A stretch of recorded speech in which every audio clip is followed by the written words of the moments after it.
whisper. The counting started the same night the radio went quiet. At first, everyone thought it was just the wind moving through the corn. The fields surrounded our town on 3 sides, tall and dense, swallowing sound. At night, the stalks rubbed together and made all kinds of noises. Creaking. Whispers. Sometimes it almost sounded like voices. Almost. The first time I heard it clearly, I was walking home just after sunset. 1. The word came from the corn to my left. Low, calm. Close enough to feel intentional. I stopped walking. 2. My skin tightened. The voice wasn't loud. It didn't echo.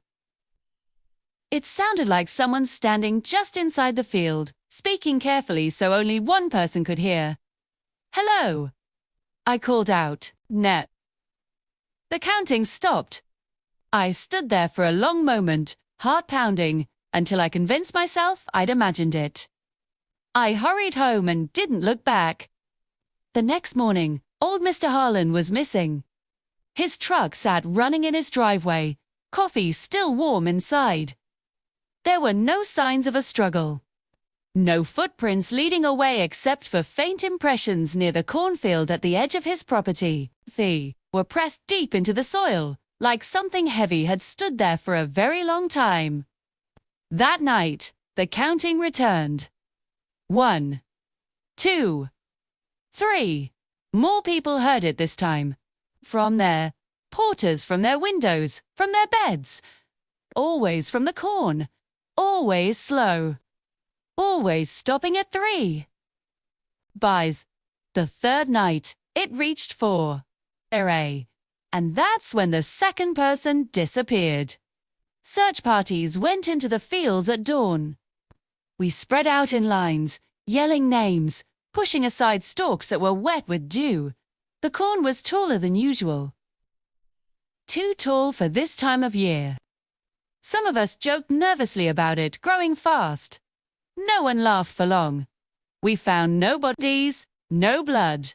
Disturbed earth, pressed flat in wide circles, as if something massive had stood there and waited. That night, the counting reached 5. The sheriff ordered a curfew. No one was allowed outside after sunset. Doors were locked, windows covered.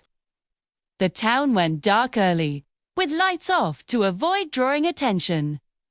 It didn't matter. The counting didn't come from the fields anymore. It came from between the houses, from alleyways, from behind walls. 6. The voice sounded closer now. Closer than it should have been. On the 6th night, I heard it from inside my house. I was sitting in the dark, holding a kitchen knife I knew wouldn't help, when the voice whispered from right behind me. 6. I spun around. Nothing was there. But the corn outside my window was moving, not swaying, not rustling. It was leany, all of it, slowly bending toward my house like it was listening.